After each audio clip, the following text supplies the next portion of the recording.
Sallallahu ala Muhammad Sallallahu alaihi wasallam Sallallahu ala Muhammad Sallallahu alaihi. Alhamdulillahi Rabbil Alamin, hamdal hamidin, hamdal mustaghfirin, hamdan yuafi ni'amahu wa yukafi'u mazidah. Asyhadu an la ilaha illallah, asyhadu anna Muhammadan abduhu wa rasuluh. Allahumma fasalli wa sallim wa barik ala hadha an-nabiyil karim wa ala alihi wa ashabihi wal mahdi khalifatihi. Amma ba'du, Allahumma akhrijna min zulumatil wahmi wal jahli ila al-ma'rifati wal ilmi, amin ya rabbal alamin. Gimana kabar Bapak Ibu? Dingin? Panas? Yang panas hatinya ya.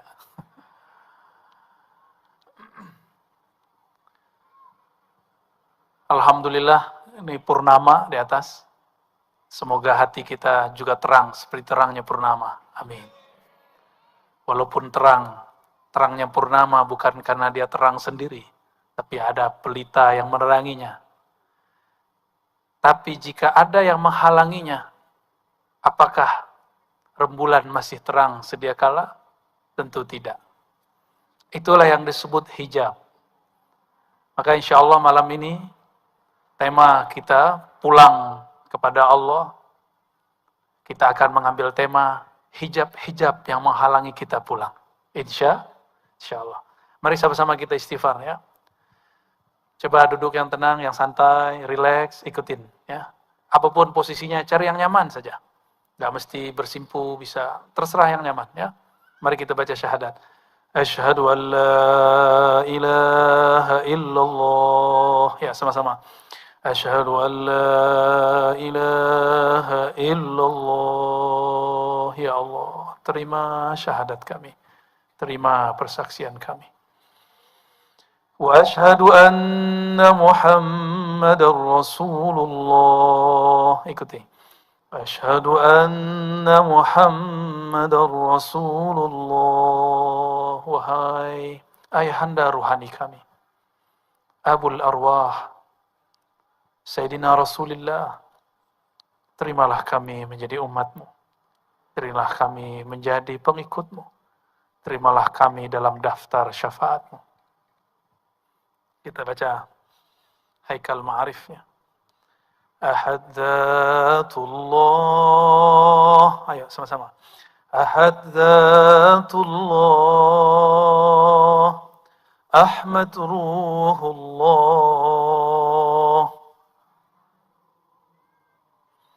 Muhammad Habibullah.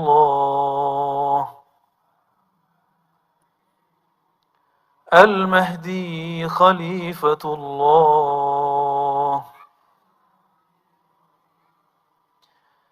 Waj'alna ya Rabbana min ahlillah. Jadikan kami ya Allah min ahlillah, bagian dari ahlullah. Al-Fatihah. A'udzu billahi minasyaitonir rajim. Bismillahirrahmanirrahim. Ar-Rahmanir-Rahim. Iyyaka na'budu wa iyyaka nasta'in. Shiratal ladzina an'amta 'alaihim ghairil maghdubi 'alaihim waladdallin. Istaghfiru rabbakum innahu kana ghaffara. Astaghfirullah. Ya, sama-sama. Astaghfirullah. Ya Allah, ampuni dosa pandangan mata kami.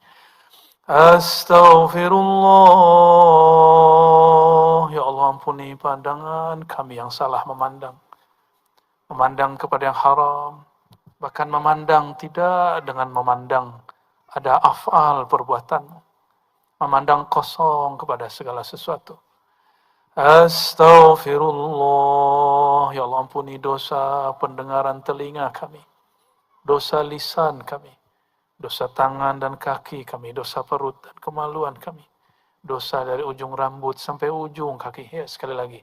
Astaghfirullah. Itikadkan nama Allah membersihkan kita dari ujung kepala sampai ujung kaki. Biar tambah mantap, dibayangkan seperti itu. Astaghfirullah. Astaghfirullah. Masuk ke dalam kalbu. Buang, akui kepada Allah. Di dalam kalbu ada dosa sombong, dosa lalai mengingatnya, dosa iri dengki kepada makhluknya. Coba istighfarkan kalbunya. Astaghfirullah. Ya Allah, ampuni dosa kalbu kami, dosa hati kami, dosa iri dengki kami, dosa sombong kami, dosa yang kami sadari, dosa yang kami tidak sadari, dosa orang tua kami, dosa ayah ibu kami, dosa guru-guru kami, dosa para pemimpin kami, ulama kami, guru-guru kami, keluarga kami, semua yang hadir malam ini. Ampunkan kami semua ya Allah. Ighfir lana wa lahum ya Ghaffar ya Ghafur. Al-Fatihah. A'udzubillahi bismillahirrahmanirrahim. Ya Rabbi ya Nasi. Siratal ladzina an'amta 'alaihim ghairil maghdubi 'alaihim waladdallin. Amin. إن الله وملائكته يصلون على النبي يا أيها الذين آمنوا صلوا عليه وسلموا تسليما اللهم صل وسلم عليه الصلاة والسلام عليك يا سيدي Rasul. Baik, ya, zikirnya kalau ahwalnya turun nanti, ada ahwalnya nanti saya kasih zikir nafas di akhir, ya. Insya Allah zikir tahan nafas nanti di akhir. Pas sudah mulai dingin-dinginan, pas dikasih nanti ya. Insya doa aja supaya Allah izinkan ya. Yang tadi itu cuma conditioning supaya kalbu kita tidak terganggu sama yang lain, makanya tidak banyak-banyak ya. Yang membuat seorang hamba ketika Allah panggil, ya ayyatuhan nafsul mutmainnah, irji'i ila rabbiki radiyatan mardiyah. Jadi kita diundang, itu ayatnya.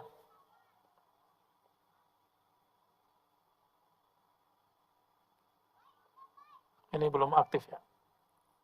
Oke, sip.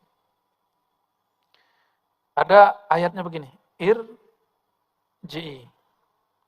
Ini anggap saja bahasa Arabnya benar ya. Irji'i ila rabbiki. Irji'i itu artinya pulanglah. Jadi kita dipanggil oleh Allah, wahai jiwa yang sudah tenang, pulanglah. Judulnya kita apa nih? Jalan menuju pulang. Jadi udah pas judulnya nih Paman ini. Dapat inspirasi dari mana nih? Dari ayat ini. Ini satu-satunya ayat yang menyuruh kita pulang. Kemana pulangnya? Ila rabbik. Ya. Wah, baru kenalan nama ininya. Oke, rabbik. Jadi disuruh pulang itu kepada Rabb. Nah, disinilah kemudian ada penghalang antara kita dan Allah Subhanahu wa Ta'ala. Nah, penghalang ini itu disebut dengan hijab. Nah, ini yang akan kita bahas. Hijab ya. Yang paling sering menyebutkan hadis mengenai hijab itu Al-Imam Al-Arif Billah Al-Qutub fi zamanihi Abu Hamid Al-Ghazali. Abu Hamid Al-Ghazali. Beliau wafat tahun 505. Sekarang tahun berapa? Hijriahnya 1443. Di dalam kitab beliau Ihya Ulumuddin dan kitab Mishkatul Anwar, begitu juga kitab-kitab yang lain, ada Ar-Risalah Al-Laduniyah, itu menyinggung masalah ini. Udah berapa tahun ini? Udah berapa tahun ini? Jadi beliau sudah pernah membuka ilmu ini. Maka saya bukan orang yang pertama yang membukanya. Maka jika ada ulama menyaksikan saya buka ilmu ini, berarti mereka kurang update aja sama kitab-kitabnya. Ya. Atau memang tidak faham sama sekali, wallahu alam, kita husnuzon saja. Barangkali memang materi ini nggak nyampe, karena ini nggak bisa dengan baca kitab sendiri, mesti ditalakikan dari gurunya. Walaupun saya ini baca kitab ribuan, kalau nggak talaki nggak ngerti ilmu ini. Ibn Arabi nulis juga, beliau wafat tahun 638. 638. Judul kitabnya bahasa Arabnya nih, Al-Hujub, hijab-hijab. Emang ada hijab? Saya lihat ada nggak di situ maksiat? Nggak ada. Ternyata hijab yang dimaksud imam kita ini bukan hanya hijab keburukan, tapi cahaya itu, amal itu, ilmu itu dapat jadi hijab. Dan ini tidak semuanya negatif. Ya. Maka hijab dibagi dua. Ya. Yang pertama hijab cahaya. Yang kedua hijab kegelapan. Ini kalau menuju Allah, nah yang paling berat itu justru hijab cahaya. Kalau hijab kegelapan orang udah tahu maksiat, kejahilan, ini sini nih. Orang udah tahu semua. Dan apa yang sangat menarik di sini? Di dalam riwayat itu, riwayat ini secara ilmu riwayat, ilmu hadis tidak dianggap sahih oleh kebanyakan ulama. Tapi Imam Al-Iraqi memperkenankannya. Imam Mula Al-Qari, imam-imam yang lain mengatakan maknanya sahih. Ya, dan itu ditemukan dalam kitab Al-Asma' wa Sifat Abu Mansur At-Tamimi. Ya, Abu Mansur At-Tamimi dia mengatakan lillahi sab'ina alfa hijabit. Kira-kira begitu kalau disampaikan. Allah memiliki 70.000 hijab. Jadi hijab ini berapa nih? Hijab cahaya 70.000.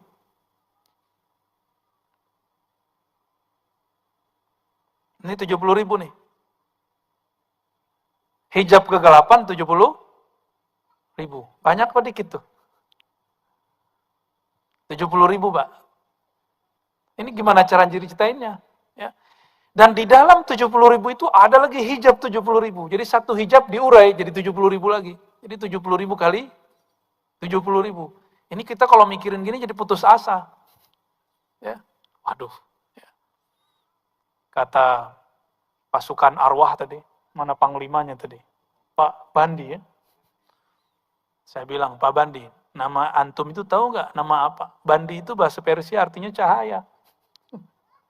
Ya, artinya apa? Cahaya, itu hijab itu. Beliau meriwayatkan bahwa dulu Abah Guru sekumpul bilang kalau Al-Kutub atau Al-Ghaus dia melewati 1.000.000 makomat. Saya tambahin, dalam 1.000.000 ada 1.000.000. Dalam satu makom itu ada lagi makom. Banyak. Hijab itu nikmat, tapi juga ujian. Nah, ini kita urai. Kok bisa ya hijab itu nikmat? Kita ambil dulu nih, hijab cahaya sebelah sini. Itu hijab. Hijab gelap. Islamnya cahaya.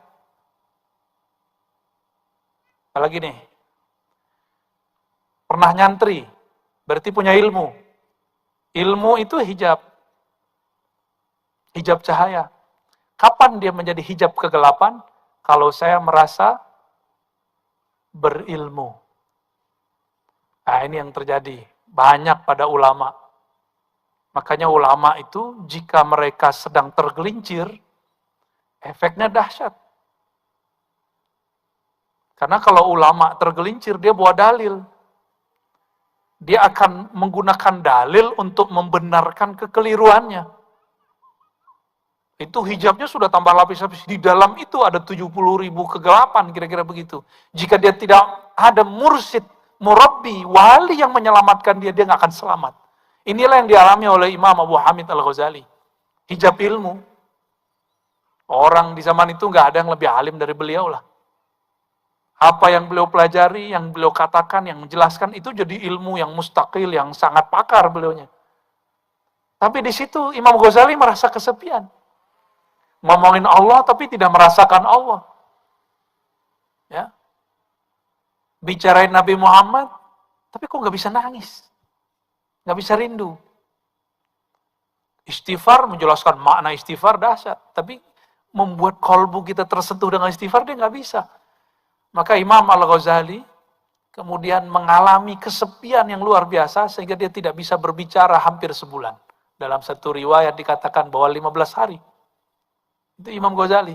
Karena hijab tadi dia menyadari, kok ada hijab dalam diriku. Nah, Imam Ghazali nggak selamat sampai ketemu seorang imam namanya Abu Ali Al-Farmadi atau Farmadi. Di Indonesia ada orang namanya Permadi ya. Tapi dia ini ya, bukan ahli tarekat. Sepertinya ahli kebatinan. Barangkali dulu ayahnya seorang yang pernah terinspirasi oleh tokoh ini. Abu Ali Al-Farmadi mengajarkan zikir khafi, baca nama Allah di dalam kolbu, masukkan ke dalam kolbu. Inilah yang saya talkinkan beberapa bulan yang lalu. Bulan apa tuh, Paman? Masih ingat gak? 6 bulan ya. Nah, zikir Abu Ali Al-Farmadi ini yang saya talkinkan. Dan itu nggak pernah saya talkin secara terbuka kecuali di sekitar sini, Kirom ya. Bagian mana? Kiram apa namanya itu? Kiram Park. Nggak tahu juga kok bisa di sini. Ya. Dulu kita sembunyiin ya. Saya menyembunyikan ijazah, izin dari guru saya itu udah lama sekali. Ya lumayan lama lah kita bersembunyi dengan penampilan ngajar hadis, gitu, ngajar akidah, debat sama Wahabi, gitu. Ya, padahal tuh nggak saya banget itu ya. Udah nggak seneng. Makanya sekarang sudahlah kita yang ini aja lah yang kita dalami. Ya. Nah, Abu Ali Al-Farmadi mengajarkan zikir Allah di kolbunya Imam Al-Ghazali. Atas dasar itulah Imam Ghazali kemudian nulis di kitab Ihya, di kitab Kimyaus Sa'adah, di banyak kitab bahwa menyebut nama Allah itu salah satu yang bisa membuka hijab. Tapi ingat, ketika dibuka hijabnya, nama Allah sendiri itu ada hijabnya. Gitu. Per huruf itu ada hijabnya, bayangkan. Nah, ini ilmunya Abah Guru dulu nih. Satu huruf itu diurai oleh beliau. Satu huruf itu ada hijabnya, Pak. Alif itu ada hijabnya. Makanya aneh jika ada seorang ilmuwan atau kiai mengatakan huruf itu tidak ada makna sampai dia terangkai. Berarti dia nggak mengerti hakikatul huruf. Alif, lam, mim. Itu ada maknanya, maka jadi satu ayat. Alif, lam, ra, ya. Apa lagi? Alif, lam, apa lagi? Alif, lam, mim, sad. Ada ha, mim, kaf, ha, ya, ain, sad. Itu ada maknanya semua. Sayyidina Ali, kalau doanya pakai kaf, ha, ya, ain, sad. Apa yang diminta jadi. Sayyidina Ali. Dan riwayatnya sahih. Diriwayatkan oleh Ad-Darimi As-Saghir ya. Ad-Darimi yang akidahnya agak kurang oke, tapi dia meriwayatkan ini. Kaf, ha, ya, ain, sad. Itu kaf itu ada maknanya sudah. Ya. Ini kaf sudah ada maknanya. Ha udah ada maknanya, ya, oh. Dan jika ada habaib yang menentang tentang ilmu huruf, berarti dia sedang menentang datuknya. Sahibul Ratibul Haddad, siapa namanya? Al-Habib? Al-Habib Abdullah Al-Haddad. Ini ilmunya, kutubnya para habaib. Dalam kitab Tasbitul Fuad, ya, apa kata Al-Habib Abdullah Al-Haddad? Huruf-huruf ini disebut dengan huruf nuraniyah. Huruf-huruf nuraniyah. Makanya ribat tuh kita kasih nama nuraniyah. Itu bacanya nuraniyah. Huruf-huruf cahaya. Dan dulu para sadah Ba'lawiyah, kan Datuk Kelampayan kan juga masih zuriat, masih Sayyid. Al-Idrus, ya. Itu kalau mereka zikir, kadang-kadang pakai satu huruf itu, alif, alif, alif, alif. Bidah nggak tuh? Bidah nggak tuh zikir begitu?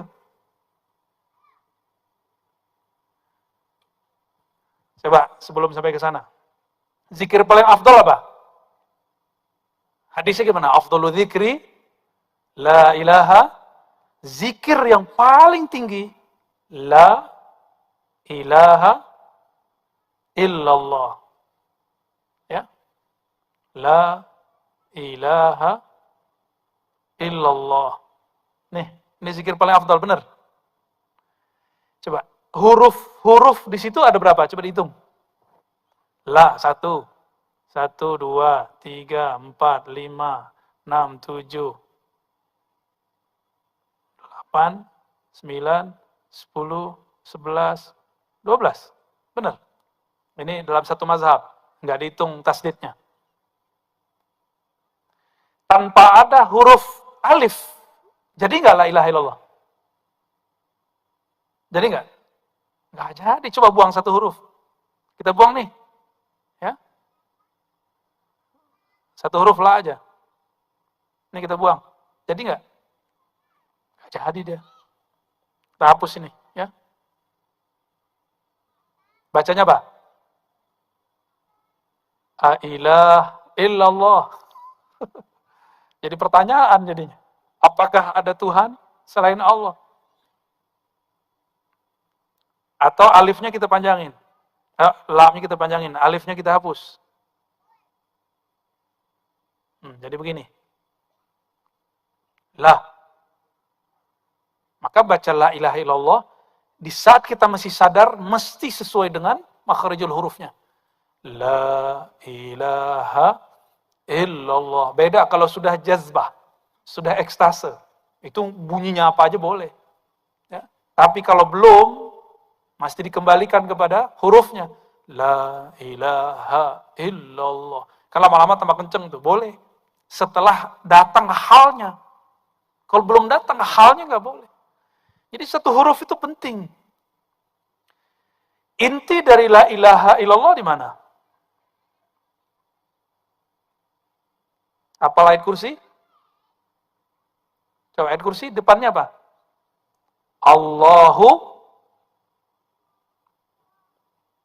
Allahu la ilaha illa.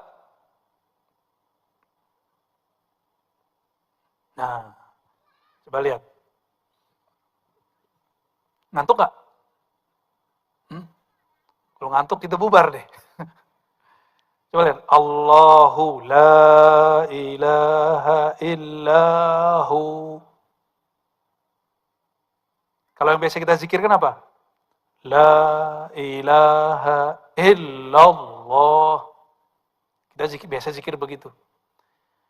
Dalam bahasa Arab, lafaz yang ini, ya, lafaz illallah, ini disebut isbat. Apa arti isbat? Nggak ada namanya isbat kan? Aman. Isbat itu artinya menancapkan, menetapkan dalam kolbu. Kalau bagi orang belajar talqin, dihentakkan di dalam kolbu, itu diisbatkan.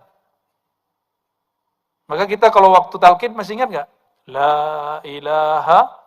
Nah, ini rahasia. Jadi Allah itu memilihkan illa. Coba baca il. Menghentak ke bawah nggak? Illallah. Jadi ketika il itu kita sudah menghunjam ke dalam dada ini. Illallah. Itu namanya isbat. Ya. Isbat. Ya. Itu namanya. Isbat itu ditetapkan, ditancapkan dalam kolbu. Biji apa yang ditancapkan? Cinta kepada Allah Subhanahu wa ta'ala. Kalau sering-sering, banyak-banyak, kolbu kita luas, tenang aja. Kolbu itu ranahnya, tanahnya, ruangnya lebih luas daripada Kirom. Lebih luas ini mah nggak ada apa-apanya ini. Lebih luas dari langit dan bumi. Maka dalam hadis qudsi, yang maknanya disepakati oleh ahlullah, para wali-wali Allah, ma wasi'ani ardi wala samai. Tidaklah dapat menerima pandanganku tajalliku, ya, langit dan bumi. Innama wasi'ani qalbi abdil mu'min. Yang mampu menerima cuma kolbu hambaku yang percaya, yang mengisbatkan. Jadi iman itu isbat di kolbu. Jadi syarat orang talqinnya sukses, dia harus percaya dulu sama gurunya, bahwa gurunya bersambung kepada Rasulullah Sallallahu Alaihi Wasallam. Kalau nggak masuk kalimah ke dalam kolbunya. Nah ini isbat namanya. Suatu kali Imam Abu Bakar Asy-Syibli, murid daripada Al-Junaid, kawan daripada Al-Hallaj. Tapi sebenarnya Syibli ini juga belajar kepada Al-Hallaj. Kata Imam Asy-Syibli, dia udah lagi sekarat. Jika aku mati, jangan talkinkan kepadaku kecuali nama Allah, Allah, Allah. Bertanyalah murid-muridnya, ashabnya, sahib-sahibnya, kawan-kawannya. Wahai Tuan Guru, bukankah Nabi mengatakan laqinu mautakum la ilaha illallah? Ajarkan orang yang sakarat, orang yang mati atau yang telah mati, la ilaha illallah. Kok engkau menyuruh Allah, Allah? Kata beliau, la ilaha illallah itu mainan saya. Saya sudah bersama dia. Ana ma'ahu, saya sudah bersamanya. Udah jangan diganggu, cukup Allah, Allah. Maka dia cuma zikir Allah, Allah. Jadi inti dari la ilaha illallah apa? Lafaz Allah. Namun baca Allah itu kalau tidak ditalkinkan, tidak ada tekniknya, nggak ada rasa juga. Nggak ada rasa juga, karena hurufnya itu ada rahasia, ada cahaya di situ.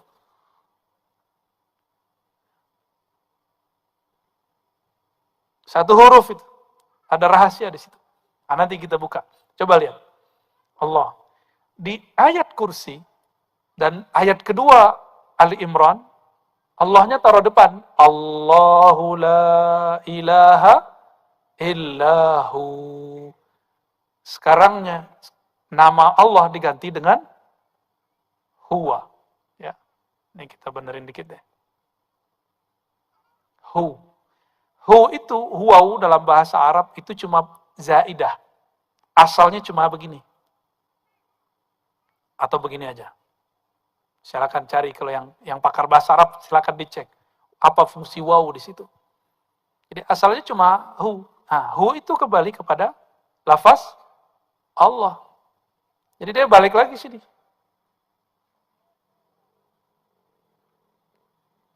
Apa arti hu?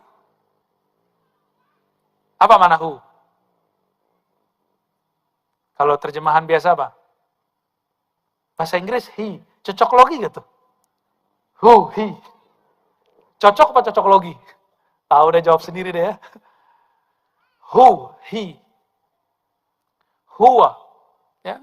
Tapi dari dulu kita bacanya hu. Salah satu wiridan kami yang kami dapat dari kecil itu 3 ayat terakhir surah Al-Hasyr.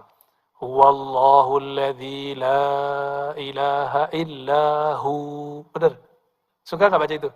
Itu orang kalau baca itu pagi dan sore, 70.000 malaikat membersamai dia. Malaikat apa? Malaikat khadamnya hu. Tuh nggak tanggung-tanggung lah. Khadamnya hu. Itu malaikat ulwiyin, malaikat tinggi. Bukan malaikat sufliyin. Bukan malaikat bumi, malaikat langit langsung. Maka di atasnya langit langsung kena hu. Lalu apa gerangan yang ada pada lafaz hu? Yang merupakan inti dari kalimat Allah. Ya. Jadi orang baca nama Allah, baca hu, itu sama. Allahu. Maka ada zikir hu Allah, ada Allahu. Benar nggak? Ya. Udah ada yang jelasin ini nggak sebelumnya, Paman? Belum ya? Tapi saya rasa Abah Guru dulu sudah sering jelasin ini. Ya, kita mengulang lagi apa yang mungkin terpendam yang sudah lama, karena beliau sudah lama secara jasadi meninggalkan kita. Tapi insya Allah secara spirit, secara rohani beliau tidak akan meninggalkan.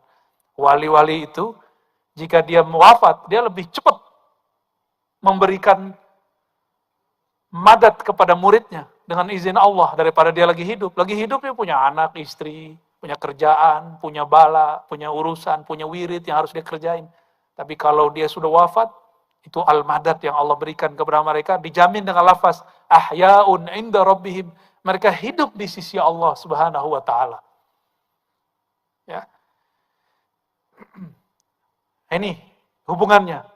Jadi hu itu adalah inti daripada lafaz Allah.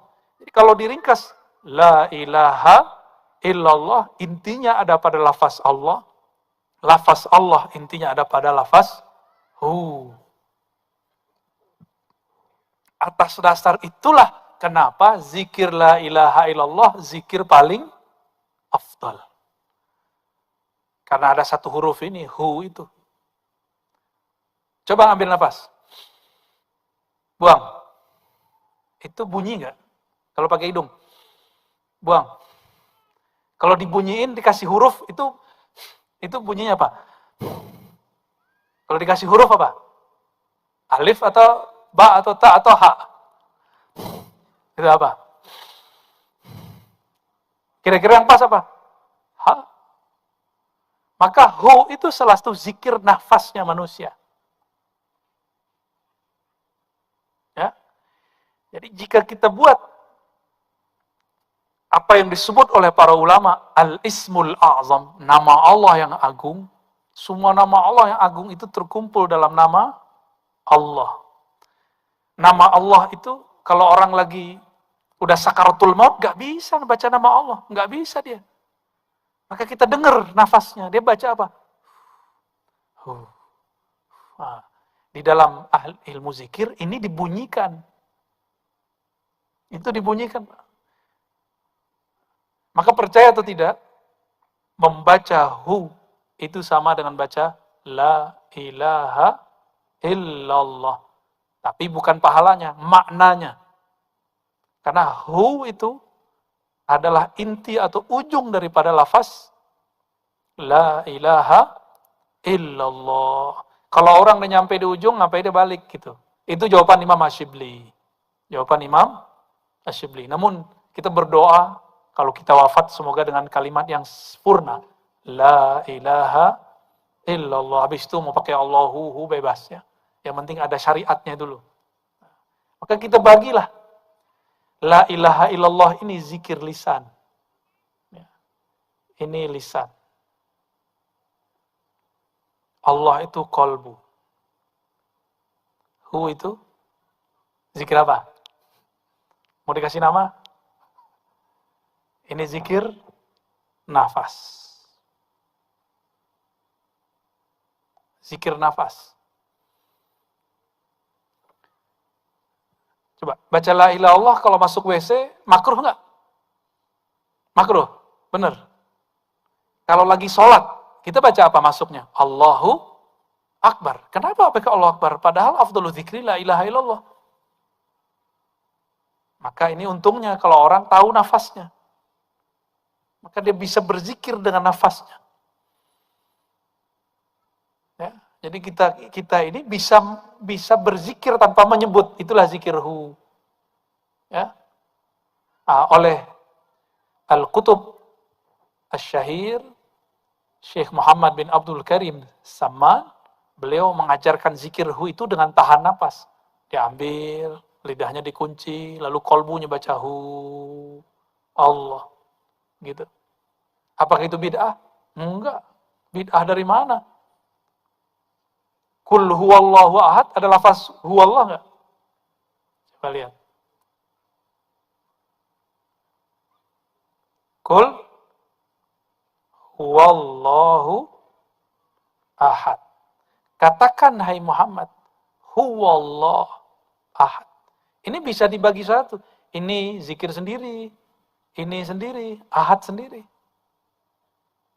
Ya, ini sudah 3 zikir udah. Ini digabung, udah jadi 4. Digabung lagi. Huwallahu ahad, udah jadi 5. Udah 5 macam zikir sudah. Jadi bagi ahli zikir, ahli rohani, lafaz begini, itu emas semua. Dipretelin satu-satu juga bermakna. Nah, saya punya seorang guru, zikirnya hu itu aja. Hu naik, hu turun, hu naik. Saya ketemu seseorang yang dia terkenal di dunia keartisan, ya, yang suka memberikan hiburan bagi kita, saya nggak usah sebut, itu zikirnya huwallah. Tadi udah 5 ya, itu dibalik. Allahu, udah 6. Hu ahad, udah 7. Tuh. Banyak zikir itu bisa. Jadi oleh ahli ilmu zikir, nggak ada di Quran itu yang dibuang. Satu huruf itu bermakna. Satu huruf bermakna. Dan satu huruf itu cahayanya, Masya Allah. Ya. Di antara huruf-huruf itu, yang paling tinggi adalah huruf-huruf yang disebut dalam huruf muqatta'ah. Alif lam mim, alif lam ra, itu paling tinggi itu. Nah, oleh Al-Habib Abdullah Al-Haddad disebut dengan al-huruf an-nuraniyah. Huruf-huruf cahaya. Huruf-huruf cahaya. Dan disebutkan oleh beliau, dulu para sahabat Nabi, kalau mereka dagang, Abdurrahman bin Auf itu seorang kontraktor, juga seorang bisnis. Kalau bawa barang antar negara, dia tulislah semua huruf-huruf muqatta'ah, alif lam mim, alif lam ra, alif lam mim, semua ditulis. Lalu dia berdoa, ya Allah, berkah huruf-huruf cahaya ini, maka jagalah barang-barang kami. Dan itu gak ada barangnya yang terganggu, yang dirusak satupun. Gak ada perompak satupun. Apakah Al-Habib Abdullah Al-Haddad ngaco, halu? Kan enggak. Itu hakiki. Itu hakiki semua. Ya. Nah, kembali ke hijab. Ya. Apabila kita berzikir nih, merasakan satu getaran. Jangan merasa senang dulu. Getaran itu namanya hijab cahaya. Bisa nangis? Waktu talqin kemarin banyak yang nangis ya? Jangan senang dulu. Nanti dalam tangis itu ada syaitan yang dulu bertahun-tahun bisa nangis. Dia sudah tahu pengalaman kita di dalam kolbu. Makanya zikir tadi ada zikir lisan, ada zikir kolbu, ada zikir nafas. Semuanya harus diisi, kalau enggak syaitan masuk. Apa kata syaitan? Waduh, kamu nih suci sekali hatinya. Zikir kok bisa nangis? Ya. Kolbumu sangat bening. Pernah ngerasa gitu nggak? Terus pura-pura ngambil ini. Nah, biar kedengaran sama orang. Biar kedengaran sama orang samping. Wah, samping saya orangnya nangis nih. Hatinya tersentuh nih. Hati-hati. Itu cahaya, tapi dalam cahaya itu ada hijab. Apa yang terasa saat itu? Merasa diri suci, itu namanya ujub. Maka Imam Ibnu Mubarak, saya pernah membahas ini di luar, mengatakan ada satu riwayat, kata beliau, nangis itu ada 9 macam. Ada 9 macam tangisan.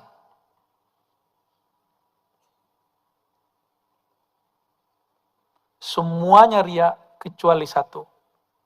Tangis apa itu? Tangis karena takut kepada Allah Subhanahu wa ta'ala. Orang nikah nangis, orang cerai nangis, lahir anak nangis, mati bapaknya nangis. Itu nangis biasa aja. Muhasabah bisa nangis, kejepit kakinya nangis. Apalagi putus cinta nangis.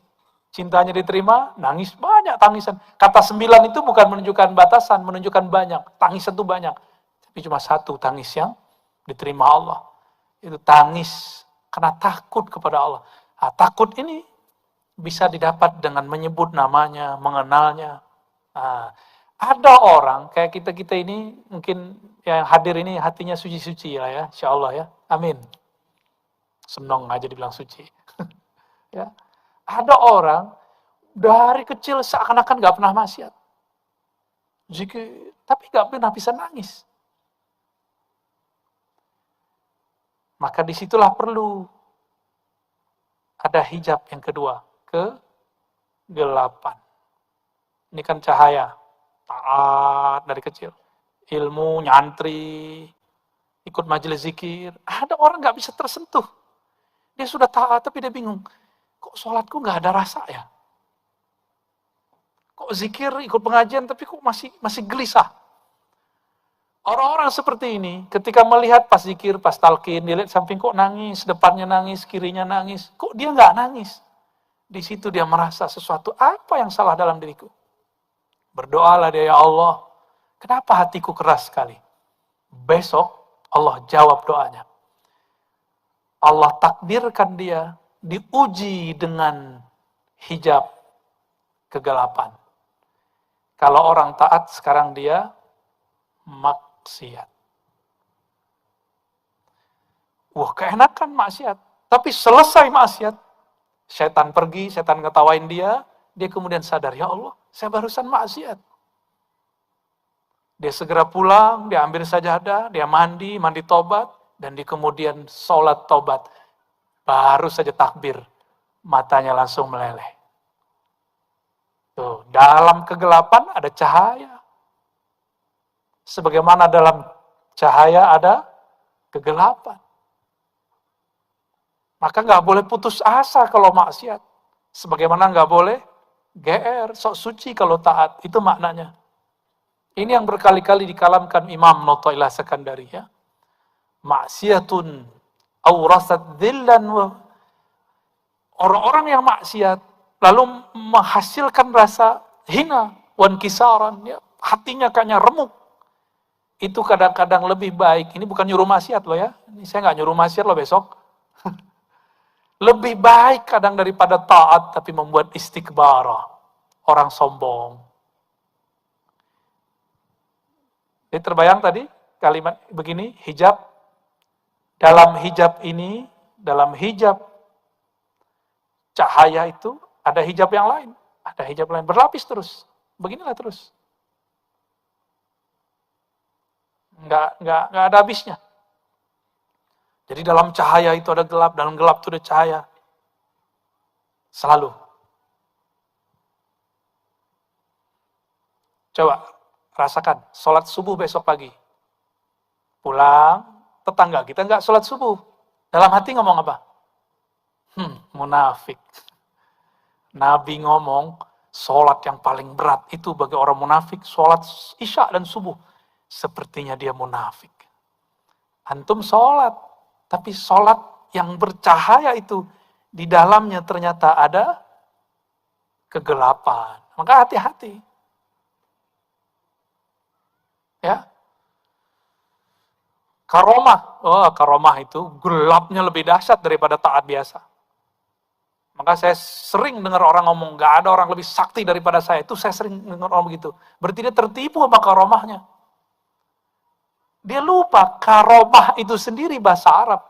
Itu artinya kemurahan Allah. Allah pemurah kepadanya, diberilah dia karomah. Kalau Allah nggak pemurah, nggak dikasih. Dia lupa dengan itu. Maka suatu kali ada seorang murid dahulu, dapat ijazah dari gurunya, kamu sholawat nih, ntar ketemu Nabi. Sholawatlah dia, bertahun-tahun nggak ketemu Nabi. Sampai dia kemudian hampir syak. Tapi dia ingat-ingat wajah gurunya. Nggak jadi syak. Dia sholawat, lagi. Ribuan udah nggak pakai hitungan dia. Ngitungnya cuma sampai 1000. Kalau udah 1000 dia nggak ngitung. Ketika suatu hari Jumat, mau berangkat Jumatan, si murid ini mau sholat duha, tertidur. Mau wiridan, mau salawat seribuan, tertidur. Di dalam tidurnya dia bertemu Rasulullah Shallallahu Alaihi Wasallam. Bangun tidur, ini cerita pendeknya. Dia bingung, lah saya sholawat selama ini, kok Nabi gak ketemu-ketemu? Giliran tertidur kok Nabi ketemu? Gimana tuh Pak? Dibukalah kitab Al-Hikam, ketemu di dalam Hikam. Ya, kenapa Allah memberikan warid? Itu namanya warid. Warid itu anugerah dari Allah. Bukan bersamaan wirid. Supaya seorang murid tidak merasa dia mendapatkan warid karena wiridnya. Ya, jadi ini jawaban bagi yang sudah beramal selama ini, yang ngamalin sholawat ini, sholawat itu, pengen kaya baca waqiah ya. Kok nggak kaya-kaya? Kaya sih ya, kayak orang kaya, tapi bukan kaya. Kenapa? Karena kita diberikan warid anugerah bukan karena wirid itu, tapi karena Allah memang ingin memberi. Kapan Allah ingin memberi? Di saat hamba sudah siap untuk menerima. Ya, di saat hamba sudah siap untuk menerima. Jadi kalau dapat wiridan, zikiran dari guru, dari mursyid, amalkan aja. Maka dulu kita punya password. Masih ingat nggak waktu talqin kita bacain ilahi anta maksudi. Hafal ya? Coba baca sama-sama. Ilahi anta maksudi wa ridhaka matlubi. Ya Allah, hanya Engkau tujuan kami. Hanya ridhomu yang kami cari. Allah ridhonya apa? Ridhonya sekarang nggak dapat rasa, udah ridho aja. Kan Tuhan kita bukan rasa. Allah sekarang ridhonya, kita ini kemudian kalau zikir hambar, ridho aja. Bukan berarti guru kita nggak sakti. Kok nggak ada rasa ya? Bukan salah guru, bukan salah siapa. Emang Allah lagi nggak mau ngasih. Ya. Kita datang nih, misalnya nih ada yang datang bawa proposal ke Pak Manbirin. Udah 30 hari nggak dikasih-kasih. Itu berani nggak bentang Pak Manbirin? Paman, gue udah kasih proposal kok nggak dikasih-kasih juga? Kok nggak dibales? Berani nggak gitu? Sama makhluk nggak berani loh. Masa sama Allah berani? Dan berapa banyak orang ngomong sekarang, saya sudah doa sekian kali, kok Allah nggak kasih? Itu hijab. Jadi doa itu sendiri bisa jadi hijab. Di saat doa jadi hijab, apa kata Nabi SAW? Ya. Man syaghalahu, hadis qudsi, man syaghalahu dzikri am mas'alati. Siapa yang sibuk dengan mengingatku, berzikir kepadaku. An mas'alati, sehingga dia tidak sempat bermohon, meminta kepadaku. A'taituhu ma u'tiya bihis sa'ilin. Ma u'ti bihis sa'ilin. Aku akan berikan kepadanya apa yang diminta oleh orang-orang yang meminta. Yang meminta belum tentu dikasih. Karena dia bentak-bentak Allah. Ya. Ada lagi yang ngomong, saya sudah sholat, saya sudah zikir, tapi kok gak dapat kerjaan juga. Loh apa urusannya? Ya. Dia sholat, zikir di atas sajadah. Kalau mau cari kerja, dia jalan di muka bumi Allah. Itu dua hal yang berbeda. Jangan disama-samain, apalagi yang lagi cari jodoh. Ya. Lagi nyari jodoh, duduk di atas sajadah gak cukup. Harus kemudian ngomong, bersilaturahim. Ya, para jombloan dan jomblowati. Selamat jomblo ya.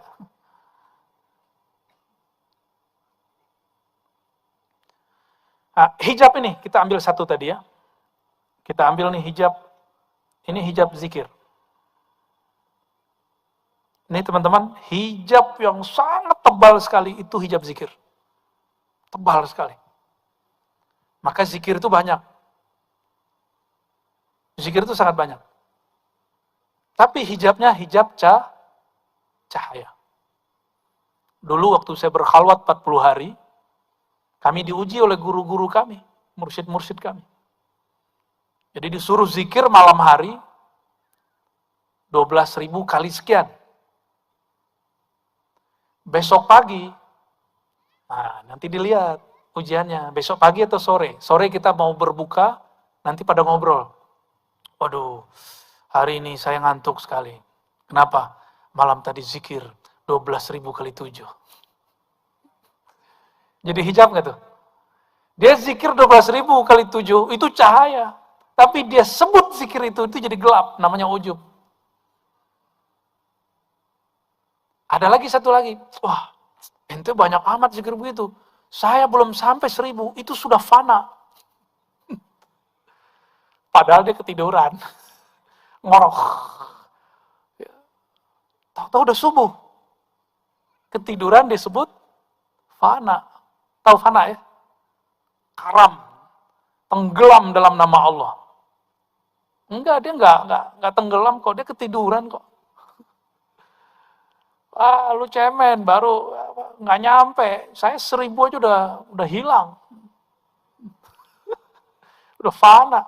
Masa 7 kali 12.000 nggak fana-fana. Ada satu yang diam. Yang diam ini merasa, gua diam aja deh. Kata guru nggak boleh pamer. ini yang paling benar. Dia merasa benar. Maka hari itu nggak ada yang lolos. Satu pun nggak ada yang lolos. Malam besok zikir lagi terus lah begitu. Adalah 10 hari. Saya nggak tahu saya lolos apa enggak tuh. Kenapa bisa begitu? Ternyata iblis yang dulu namanya Azazil itu ahli zikir. Dan saya udah sering membahas itu. Azazil berzikir berapa lama? 18.000 tahun. Ada yang pernah zikir selama itu? Kayaknya 18 menit sudah langsung fana. Ya, 18 menit zikir langsung hilang. Tahu-tahu sudah subuh. Ya, orang ketiduran disebut fana. Enggak. Fana enggak begitu. Fana itu ada yang diingat sebelum fana. Getarannya dahsyat sekali. Ketika kalimah itu sangat berat, baru namanya fana, kayak pingsan. Karena kalimah itu berat. Dulu Sayyidina Musa minta, nah ini kisah yang sudah sering saya bacakan, minta supaya dikhususkan kalimah, tapi Allah cuma kasih la ilaha illallah. Minta lagi, ya Allah khususkan dong. Apa kata Allah? Ya Musa, ini kalimah engkau timbang dengan langit dan bumi, lebih berat kalimah itu. Kolbu kita belum siap, masuk kalimah itu pingsan. Maka zikir itu jangan hanya dengan jantung, jangan hanya dengan otak, gak kuat. Itu yang membuat seseorang bisa hilang dalam zikir. Maka berzikirlah dengan kolbu. Kolbu sanggup menahan derasnya kalimat Allah. Ya, jadi sekuat apapun kalimat Allah itu datang, dia akan sanggup. Tapi bergetar-getar. Nah, namanya ekstase kalau bahasa orang kampus. Kalau bahasa sini apa ya? Orang kalau zikir badannya gerak-gerak itu namanya apa? Tahu nggak namanya apa? Orang Banjar nyebutnya apa? Hah? Masbuk. Kirain masbuk sholat. Ya, bolehlah. Masbuk atau masbuk itu mungkin dari kalimat sabaqal mufarridun ya. Sabak. Kalau di Sumatera dulu di kampung saya kita nyebutnya jazab. Jazbah. Ketarik. Ketarik oleh kalimat itu. Ya bayangkan nih kalimah masuk ke bumi, hancur bumi. Maka dalam kacamata ma'rifatullah, jika ada longsor di suatu tempat, itu berarti Allah bertitah di bukit itu atau di tanah itu, maka dia jadi longsor. Pasti ada asbabnya. Itulah makna, "Lau anzalna hadzal Qur'ana ala jabalil, la ra'aitahu khashi'an mutasaddi'a." Kalau diturunkan Quran ke gunung, hancur lebur. Ya. Jadi di kolbu kita ada nama Allah satu saja. Dan istiqomah nama ini ditahan di dalamnya sampai mati. Itu nama lebih berat dari langit dan bumi. Nah, tapi ada satu rahasia, teman-teman, sahabat-sahabat semua. Yang ditimbang itu amal. Jadi nanti di akhirat ada namanya mizan. Apa arti mizan? Timbangan amal, ya. Anggaplah ini timbangannya. Ya. Ini timbangan hanya menimbang amal. Kalau nggak amal, dia nggak timbang. Maka apa saja amal kita ditimbang.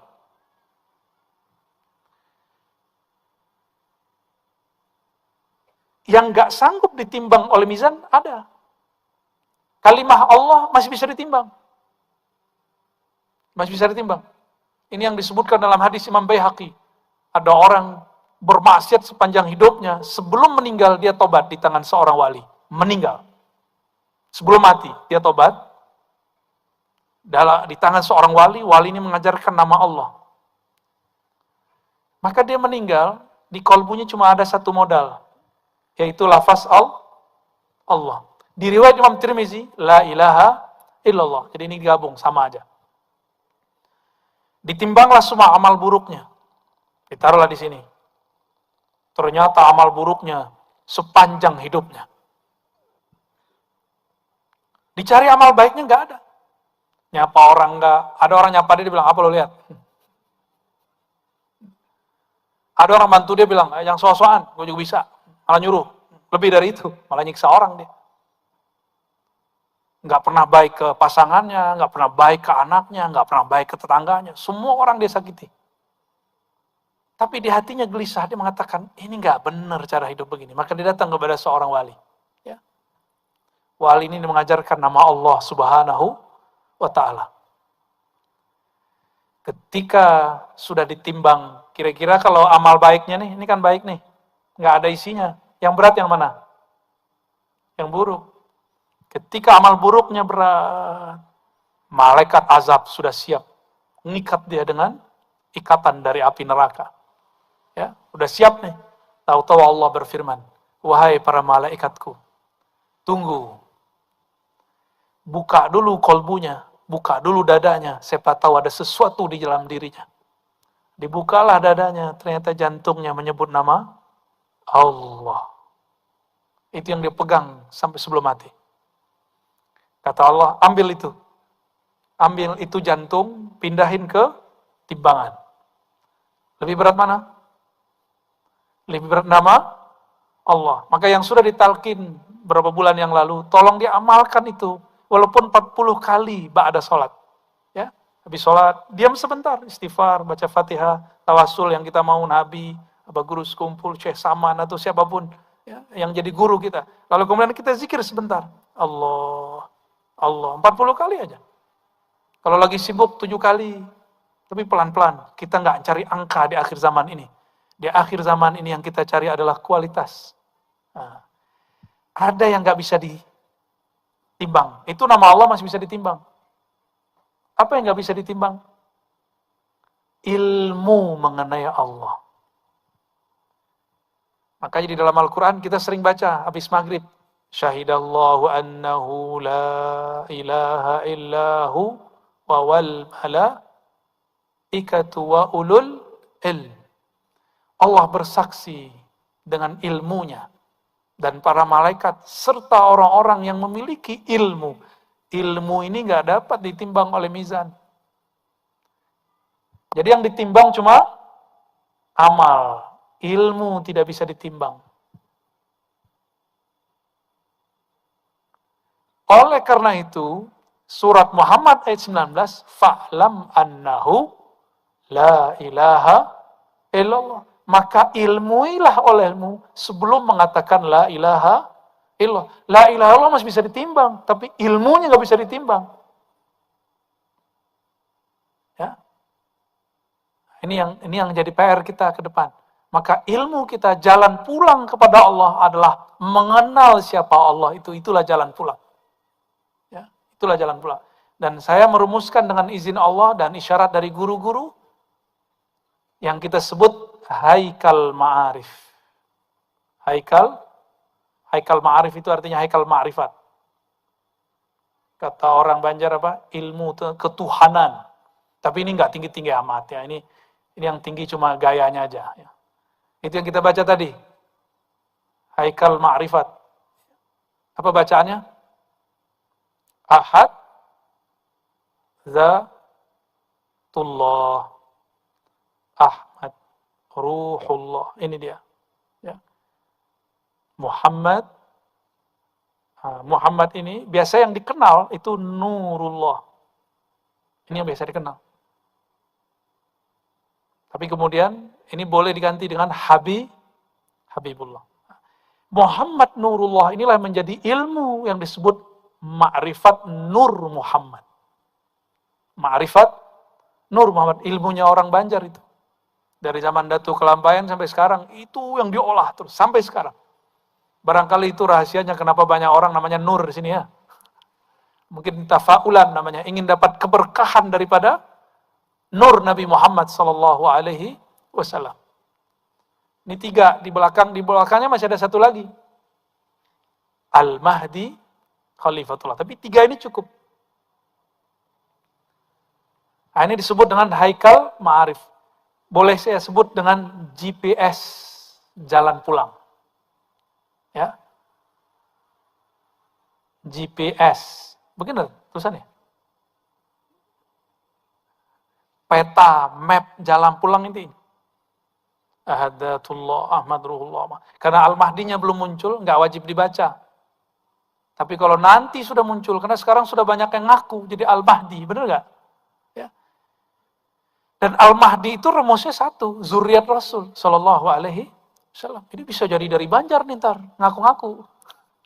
Ya. Bisa jadi dari Pontianak, bisa jadi dari Jawa, bisa jadi dari Hadramaut, bisa dari mana-mana nanti orang. Pakistan sudah ada yang ngaku, di Mesir sudah ada yang ngaku, di Maroko sudah ada yang ngaku, di Indonesia sudah ada yang ngaku, di mana-mana sudah ada yang ngaku. Nah kalau nggak mengerti haikal ma'rifat, kita nggak tahu yang mana sebenarnya petanya. Ya. Maka mencari Al-Mahdi bukan mencari fisiknya, hidungnya mancung, jidatnya lebar, seperti hadis Abu Daud. Itu nanti setelah islah baru ketahuan. Ada namanya islah. Al-Mahdinya dibenerin, berarti Al-Mahdinya sekarang lagi nggak bener. Kita nggak tahu di mana kan? Allah tutupin di mana, Allah rahasiakan di mana. Bisa jadi orang yang kita kenal selama ini, bisa jadi bukan. Yang penting zuriat Rasulullah Sallallahu Alaihi Wasallam. Habis ini kayaknya banyak nih zuriat Nabi yang bakal ngaku nih. Wah hidungku mancung nih ya. Jidat lebar, waduh. Tapi yang saya tahu para habaib itu takut. Ngaku Habib aja takut. Saya nggak pantas jadi Habib, malah gitu ngomongnya. Ini Habib yang asli, ngaku nggak pantas jadi Habib. Gimana ngaku jadi pantas jadi Al-Mahdi? Nah ini uraian ini teman-teman, sahabat-sahabat, semua yang hadir. Ya, malam ini jam 8 nih, udah jam 12, masih kuat? Serius? Beneran? Kalau ya kita buka pintu pertama hijabnya. Habis ini ada pintu pertamanya. Ini baru haikal ma'arifnya. Pintu pertama hijabnya, ini aja ya, oleh-oleh sebelum selesainya ya. Oleh-oleh itu sudah kita praktekkan waktu kita talqin.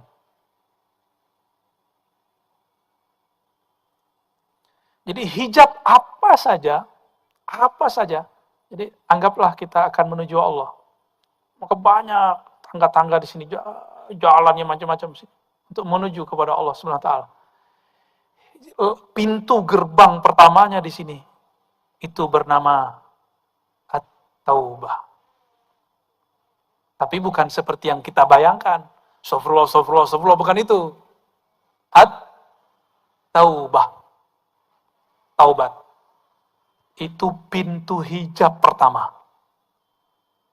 Mau pulang kepada Allah, ini pintu hijab pertamanya.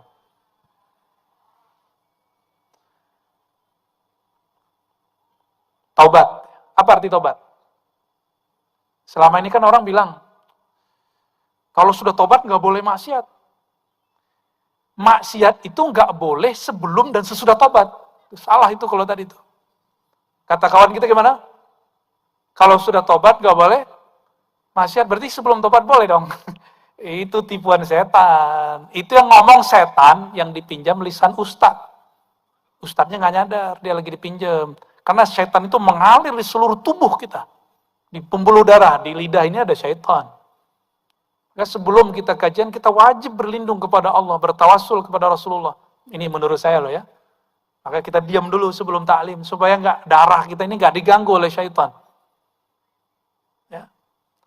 Apa kata syaitan tadi? Lewat dai yang kesurupan setan? Nih maaf nih kalau ada yang kesurupan setan ya. Itu kesurupan begini lebih bahaya daripada kesurupan ngamuk-ngamuk. Karena kesurupan begini kita bacain ayat, dikeluarin dalil sama dia. Kalau yang kesurupan, tinggal digini dikit selesai. Ya, bentar, paling lama 1 menit, 2 menit beres.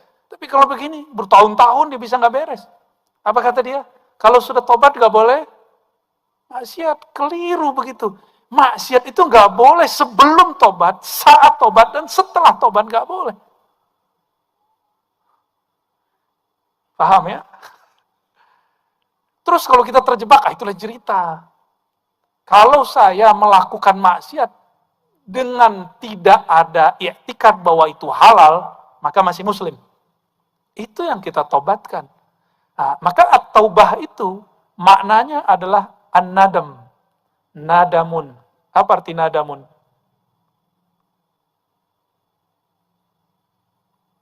Menyesal. Jadi menyesali sebelum nyawa berpisah dengan badan. Itu yang disebut nadam. Maka aslut taubah an-nadamu. Mengaku kepada Allah bahwa kita sudah salah jalan. Nah ini yang paling penting. Nadem itu menyesal. Besok terjadi lagi, itu urusan besok. Kan kita nggak tahu masa depan kita. Ada yang tahu besok? Besok taat atau maksiat? Ada nggak? Itu kan bagian dari ilmu gaib. Jangan kemudian berbicara yang gaib. Kita nggak tahu kalau Allah nggak kasih tahu. Mungkin nggak besok orang yang tobat malam ini maksiat lagi? Mungkin nggak? Ini kata kuncinya mungkin. Sebagaimana dia mungkin tetap taat. Benar nggak? Kemungkinannya sama. Maka Allah berikan di dalam diri orang ini namanya kasab. Usaha untuk memilih. Ini yang kita pertanggungjawabkan nanti. Nah, tobat itu ada tingkatan-tingkatannya. Ada tingkatan tobat ya. Tobat apa sambal. Bukan, nggak masuk. Itu tobatnya Banjar tuh. Ya. Tobat pertama, apa tobat pertama? Kita kalau bagian tobat, pasti dari dosa yang zahir, benar ya? Dari mabuk, zina, korupsi, mata jelalatan, ya enggak? Cuma gitu doang. Emang gitu doang? Terus Nabi kenapa masih tobat? 100 kali, 70 kali. Apa Nabi jelalatan matanya? Apa Nabi korupsi? Kan enggak. Terus Nabi tobat dari apa? Berarti ada yang ditaubatkan Rasulullah, bukan dosa yang zahir. Nah, maka taubat yang pertama kita boleh sebut taubatul awam atau taubat zahir. Ini awam. Taubatnya dari dosa yang zahir. Orang awam mengira kalau sudah taubat di bab ini, sudah selesai. Sudah suci. Maka jangan heran banyak orang awam ini sok suci. Banyak orang awam berani bentak kiai. Nanti di akhir zaman, ini sudah mulai-mulai. Orang awam bentak kiai. Antum akan lihat, gak lama lagi. Guru-guru kita, mu'alim kita, kiai kita, habaib kita nanti dibentak oleh mereka. Cuma karena beda politik, beda torikot, beda mazhab, beda faham, nanti dibentak. Bentaknya gak tanggung-tanggung, pakai takbir. Soleh bener kan? Allahu Akbar. Lah, yang ditakbirin kiai ahli wirid. Yang ditakbirkan seorang kiai. Yang di kolbunya Allah sudah maha besar. Ya mantul lah nama Allah itu. Imam Asy-Syahrastani mengatakan, kelompok teroris atau khawarij, mereka itu merasa sudah suci zahirnya. Mereka menjaga diri daripada dosa-dosa yang zahir ini. Tapi mereka tidak menjaga dirinya dari dosa yang batin. Maka ada taubatnya khawas. Taubatnya khawas dari dosa yang batin. Batin ini kita sebut bukan kolbu ya, nafsiyah.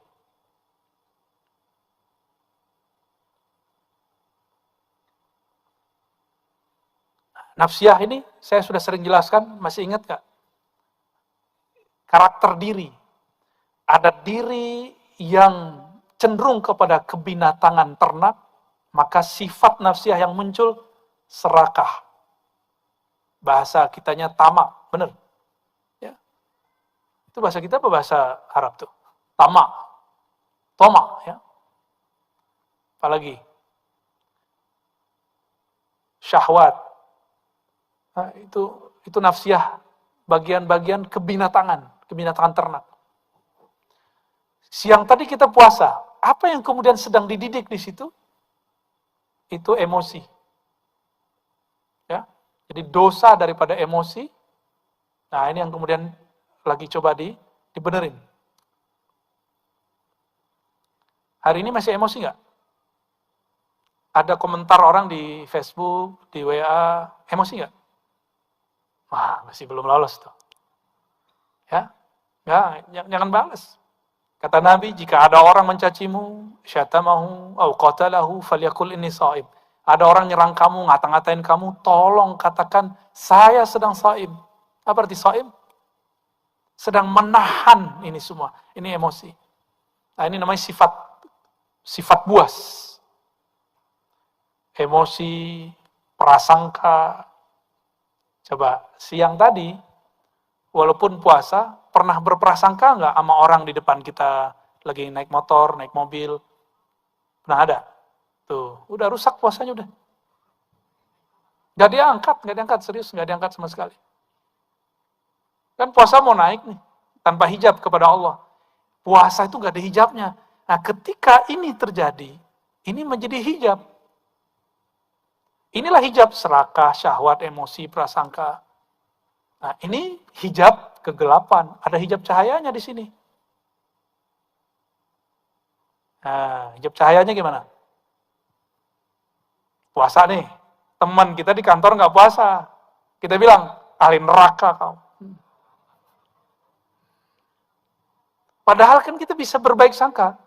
Kamu sakit gula ya? Kan bisa begitu. Atau sakit gila. Ya. Kan bisa begitu kan?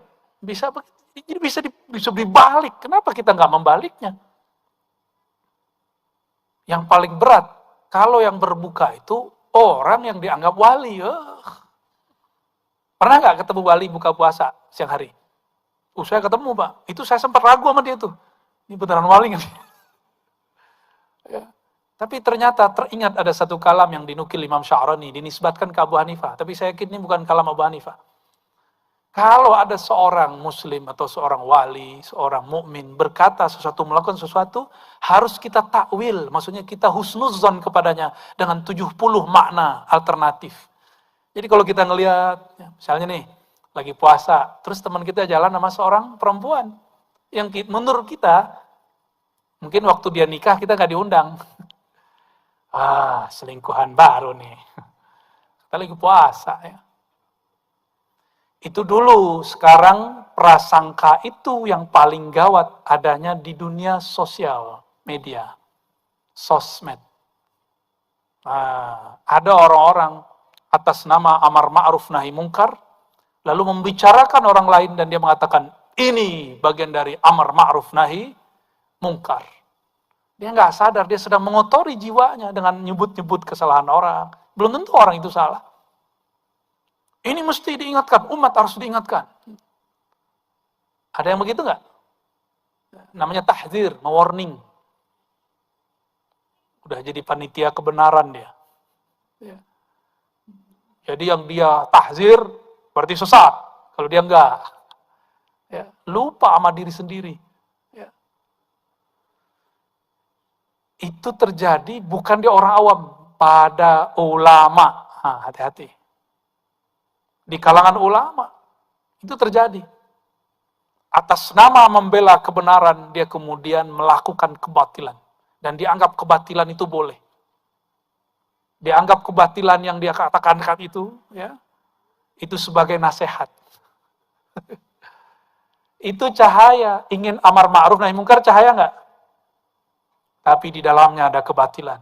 Kalau nggak belajar ilmu tentang hijab, nggak bisa memahami itu dengan baik. Nggak dibimbing sama guru.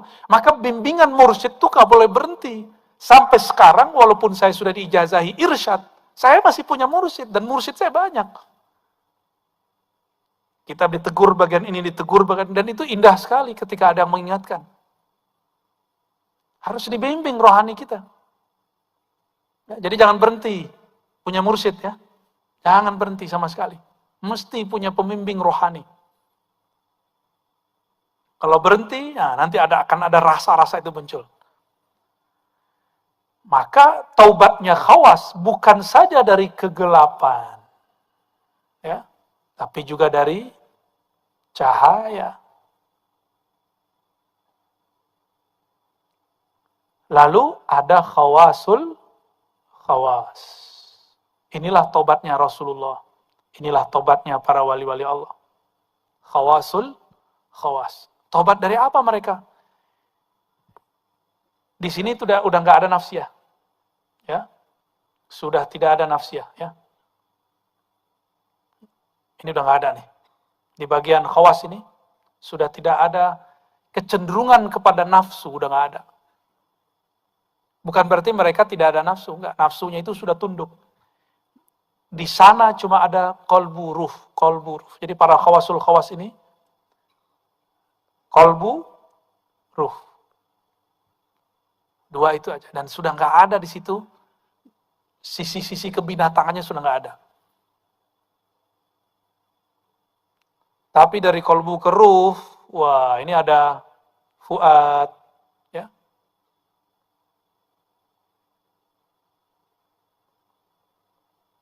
Ada di situ lub, ada di situ sir.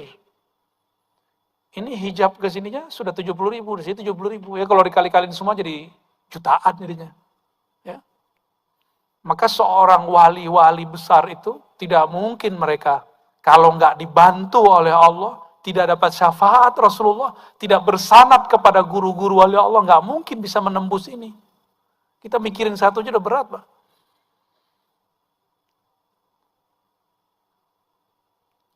Ulama kita mengatakan la yalidu minal wali illa wali. Maka jika ada seorang wali, kalau dia punya murid, pasti muridnya jadi wali. Pasti jadi wali. Gurunya wali setan, muridnya jadi wali setan. Berarti jangan senang dulu tadi ya. Wali apa dulu nih? Gurunya waliullah, muridnya waliullah. Kalau perkataannya Imam Sya'rani lebih dahsyat. La yalidu minal kalb ilal kalb. Gak lahir dari anjing kecuali anjing, gak lahir dari ayam kecuali ayam, gak lahir dari ular kecuali ular, gak lahir dari seorang wali kecuali wali. Itu kata-kata kasar dari beliau ketika beliau sudah gregetan dengan orang-orang yang sok-sok wali. Kita ini gak pantas lah dengan makomat itu. Kecuali Allah kasih dan Rasulullah beri syafaat. Semoga Allah kasih dan Rasulullah diizinkan beri syafaat untuk kita semua. Ya. Ini aminnya kayaknya amin udah mau selesai ini ya. Iya. Gimana? Udah? Cukup? Gimana Pak? Udah ngantuk belum? Ini tambah panas ini kalau diterusin. Ya? Sahur. Dalam hati jerit. Jangan jerit-jerit lah dalam hati ya.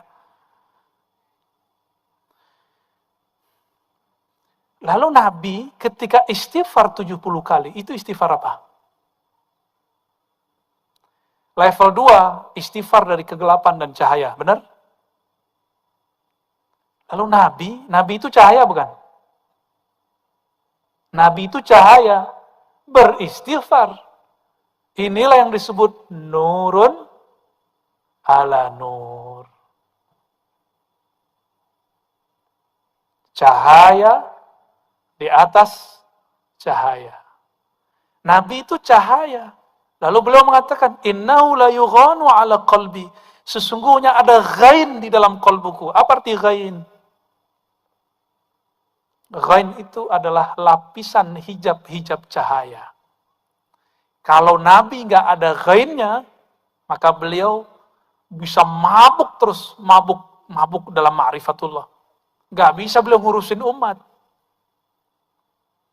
Gak bisa beliau kemudian menjadi imam sholat, karena kalau jadi imam, sholatnya bisa panjang.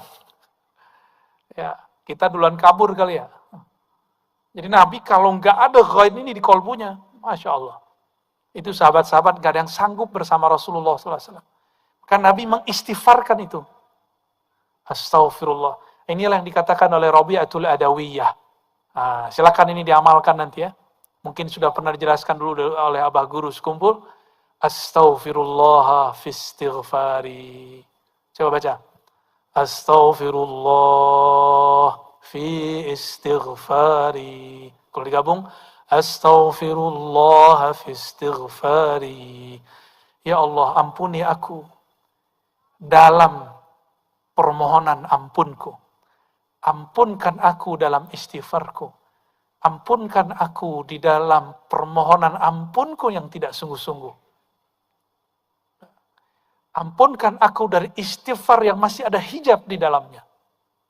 Ini kalam yang beliau sampaikan. Rabi'atul Adawiyah. Ya. Nah, inilah kemudian yang Rasulullah SAW katakan. Rasulullah SAW mengatakan, Inni la astaghfirullah sab'ina marrah. Aku beristighfar setiap hari 70 kali. 70 itu bukan berarti 70, bisa jadi banyak. Namanya litakthir. Ya. Siapa yang tidak memulai jalan pulangnya kepada Allah dengan istighfar ini, maka dia tidak akan pernah berjalan dalam jalan-jalan thariqah. Maka mau sampai kapan dia akan wusul kepada hakikat. Jadi mulailah menyadari diri, menyesali diri, mengakui kesalahan diri, datang sehina-hinanya kepada Allah, baru bisa zikirnya nikmat. Baru takbir dalam sholatnya nikmat. Jadi kalau ada orang bertanya, kenapa sholat saya tidak khusyuk? Kenapa sujud saya tidak nikmat? Kenapa baca Qur'annya tidak menyentuh? Karena tidak memulai dengan istighfar. Nah, saya simpulkan sederhana, hijab dari Allah Subhanahu wa taala sangat banyak sekali.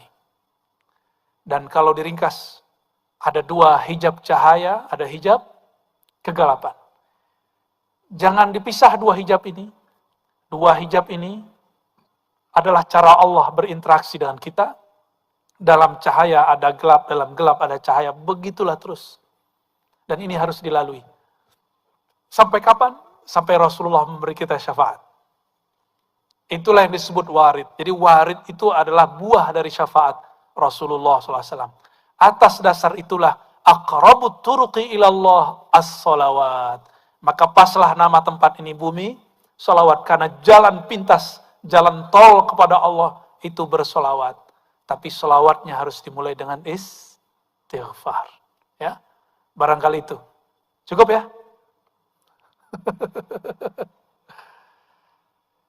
Insya Allah next time kita jelaskan solawat apa aja nih solawatnya.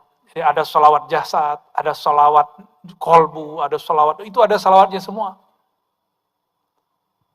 Nah, kita buka sedikit sebelum penutup. Kenapa Sidi Ahmad Tijani mengatakan, baca solawat ini sama dengan 70.000 solawat yang itu. Itu karena solawat yang beliau sebutkan, solawat yang lapisan-lapisan cahaya. Lihat orang tawaf, yang paling dekat Ka'bah, cepat nggak selesainya? Yang jauh, dia udah muter 1, kita sudah muter 5. Kalau kita di dekat Ka'bah. Nah, solawat itu ada yang seperti itu, ada yang di dalam Ka'bahnya dia. Kira-kira begitu. Ya. Maka beruntunglah orang-orang yang thariqahnya diisi dengan solawat, yaitu cinta kepada Rasulullah Sallallahu Alaihi Wasallam. Ya, saya rasa cukup, karena sudah mulai kedinginan, sudah mulai teriak sahur, sahur. Karena sudah dikasih tadi zikir istighfar, zikir nafasnya dipending dulu. Ya, halnya belum turun ini. Nggak tahu kenapa ya. Insya Allah lain waktu kita kasih zikir nafas insya Allah. Sekarang amalkan saja yang tadi. Astaghfirullah hafiz istighfar. Ampunkan ya Allah permohonan ampunku. Semoga Allah meridhoi siapapun yang hadir. Siapapun yang berjasa mengadakan kajian ini. Orang-orang yang datang pada malam ini. Orang tua kita, guru-guru kita semua. Semoga mereka dan yang hadir ini diridhoi oleh Allah. Bibarakatil Fatihah. Alhamdulillah. Alhamdulillah Rabbil Alamin. Iyaka na'budu wa iyaka nasta'in.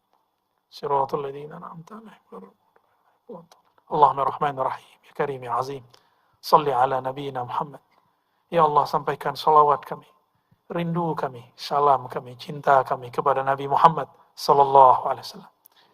Ya Allah, saksikan bahwa kami bersaksi, menyatakan, mengakui bahwa tiada yang berhak disembah kecuali Engkau. Bahwasannya Nabi Muhammad adalah kekasih Engkau. Nabi Muhammad adalah nur Engkau. Nabi Muhammad adalah Rasul dan Nabi Engkau. Allahumma ya Ghaffar ya Ghafur, ighfir lana dzunubana. Ya Allah, dosa kami sangatlah banyak. Dosa dari ujung mata sampai ujung kaki. Dosa mata, dosa telinga, dosa lisan, tangan, dan kaki. Dosa yang kami sadari, yang tidak kami sadari. Dosa sombong di dalam diri. Dosa merasa suci di dalam nafsi. Ampunkan ya Ghaffar, ya Ghafur. Hanya Engkaulah yang dapat mengampuni kami. Hapuslah semua maksiat dan noda hitam dalam kalbu kami. Allahumma ya muqallibal qulub. Wahai yang membolak balik hati kami. Malam ini kami masih bertawajuh menghadap kepada Engkau. Setelah ini kami tidak tahu ya Allah. Esok pagi kami tidak tahu ya Allah. Esok lagi kami tidak tahu ya Allah. Semuanya dalam ilmu yang gaib masih di sisimu ya Allah. Namun kami bermohon ya Allah. Jadikan kami minalladzina qalu rabbuna Allah tsumma istaqamu. Bagian dari orang-orang yang mengatakan Rabb kami, Tuhan kami, pencipta kami hanyalah Allah. lalu mereka beristiqamah. Allahumma ya muqallibal qulub, tsabbit qulubana ala dinika wa ta'atik. Wahai yang membolak-balik hati kami, tetapkan hati ini bersamamu, tetapkan hati kami taat kepadamu, dan wafatkan kami dalam husnul khatimah. Allahumma ya nur, ya man huwa nur ala nur. Wahai sang maha pemilik cahaya, cahayailah kalbu kami yang gelap dengan nur keilmuan darimu, nur ma'rifat mengenalmu, nur yang tiada ujung dan batasnya, nur syafaat Nabi Muhammad sallallahu alaihi wasallam. Allahumma ya Allah ya Rahman ya Rahim ya Karim, ij'al khawatimana bihusnil khatimah. Jadikan akhir hayat kami akhir yang indah, akhir yang penuh taubat, akhir memandang wajah kekasihmu Rasulullah sallallahu alaihi wasallam, akhir mendapatkan ridha daripada Engkau.